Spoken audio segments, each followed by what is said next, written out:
बिस्मिल्लाहिर्रहमानिर्रहीम, अस्सलाम वालेकुम। रफ एंड टफ प्रोग्राम में आपको खुशामदीद कहते हैं ताहिर दी 12 मैन यूट्यूब चैनल पे। आज मैच नंबर 14 खेला गया HBL PSL सीजन 11 2026 के अंदर कजाफी स्टेडियम इसका वेन्यू था और जो दो टीमें मद्दे मुकाबिल थी वो रावलपिंडीज़ का मुकाबला मुल्तान सुल्तान से था और आसानी मुल्तान सुल्तान ने ये मैच अपने नाम किया। और जिस तरह से परफॉर्मेंस मुल्तान सुल्तान दे रहा है, जो कॉम्बिनेशन उनका आ गया है मैच में, उनको फतह हासिल हुई। अगर मैं समरी की बात करूं, और ये समरी आपकी इस वक्त स्क्रीन पर भी मौजूद है, सैम बिलिंग्स ने बड़ी अच्छी इनिंग्स खेली, 56 रन उन्होंने बनाए, 34 बॉलों को उन्होंने सामना किया। गुलाम कामरान गुलाम बड़े अच्छे नज़र आ रहे थे और बड़े अच्छे निक में नज़र आ रहे थे। जिस तरह से उन्होंने चौके मारे थे, निकल निकल के चौके मारे, छक्के भी कराए, 2 छक्के उन्होंने मारे उसमें अपनी इनिंग्स में, 3 चौके थे उसके अंदर। अगर मैं बात करूं अब्दुल्ला फजल की, 14 रन की उनकी इनिंग्स थी और 8 बॉलों का उन्होंने सामना किया था। डेरल मिचेल अब्दुल्ला फजल के आउट होने के बाद आए थे तो 17 रन उस पर थे, तो उस पर जो पार्टनरशिप लगी थी सैम बिलिंग्स और डेरल मिचेल की थी। उसके बाद डिवन फ्रॉस्टर की पार्टनरशिप लगी थी सैम बिलिंग्स के साथ। डिवन फॉस्टर ने 24 रन उन्होंने बनाए, 11 बॉलों का सिर्फ उन्होंने सामने किया। लेकिन उसके बाद अगर हम बात करें तो रिशाद भी बैटिंग में सच नहीं कर सके, आसिफ आफरीदी भी कुछ नहीं कर सकते। तो 182 रन्स का टारगेट उन्होंने 182 रन्स बनाए 20 ओवर्स के अंदर मुल्तान रावलपिंडीज ने। जो मुल्तान सुल्तान की अगर मैं बॉलिंग की बात करूं तो बहुत ही शानदार बॉलिंग की फैसल अकरम ने। और हमने देखा कि फैसल अकरम के जिस तरह से अपनी फ्लाइट दे रहे थे, अपने एंगल्स यूज़ कर रहे थे, वो नज़र आ रहा था और बड़ा मज़ा आ रहा था उनकी बॉलिंग को देखने में। 4 खिलाड़ियों को उन्होंने आउट किया और उसके साथ अरफात महनाज जो समीर महनाज के बड़े भाई हैं, उन्होंने 2 खिलाड़ियों को आउट किया था और एक विकेट पीटर सटल और मोहम्मद इस्माइल के हिस्से में आई। उसके बाद जिस तरह से मुल्तान सुल्तान अपने इनिंग्स का आगाज़ करने आया, और मैं बात करूंगा सादात फरहान की, जो इन फॉर्म बैटर हैं इस वक्त और बड़ी शानदार बैटिंग करते हुए हमें नज़र आ रहे हैं। आगाज़ इनका थोड़ा सा शेकी आगाज़ था।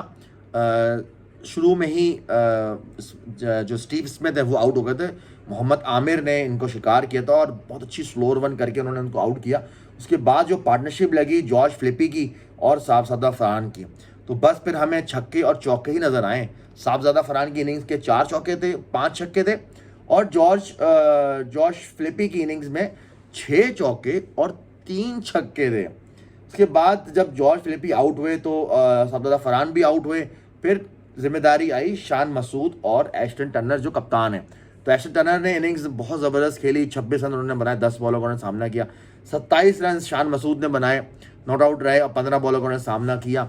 तो यूँ इस तरह से ये फतह 16.2 ओवर्स में अपने नाम की 186 रन का टारगेट हासिल कर लिया।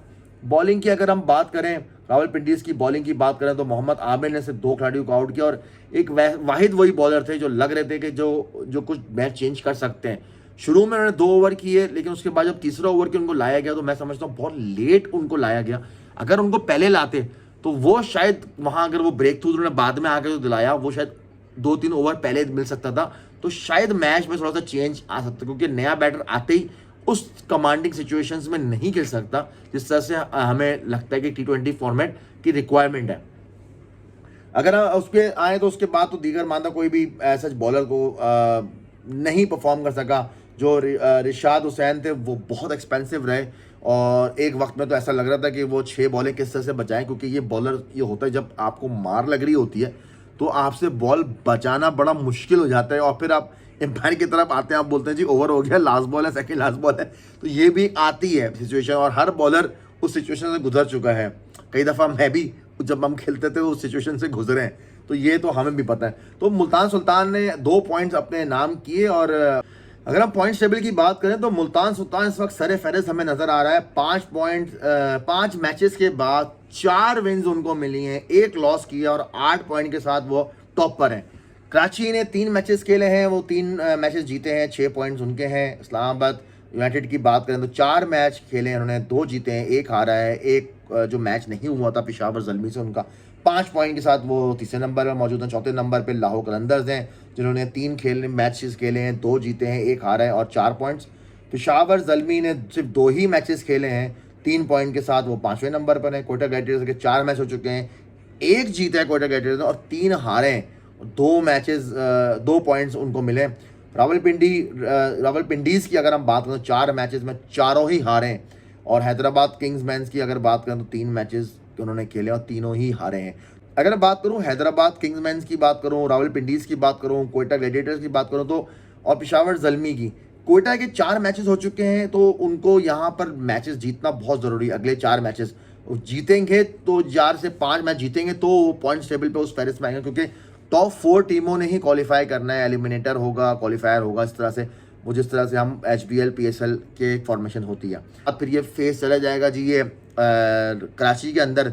कराची की जो ग्राउंड है वो जब से वो उनके ऊपर के स्टैंड्स हटे हैं और वो रूफ्स हटी हैं, क्योंकि दोबारा कंस्ट्रक्ट होगा HBL PSL के बाद, तो उसका जो लुक है वो बहुत ही ज़बरदस्त लुक आ चुका है।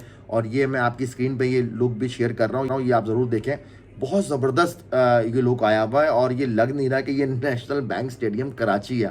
तो आई एम श्योर कि जब यहाँ मैचेस शुरू होंगे तो और जो डिफरेंस आएगा रन्स का, जो रन्स यहाँ कदाफ़ी स्टेडियम ग्राउंड में लाहौर में बन रहे हैं, जो मैचेस देख रहे हैं टीवी पे, और इसी तरह से वही चीज़ जब कराची जाएगी तो कराची में भी हम रन्स देखेंगे और क्रिकेट को एंजॉय करेंगे।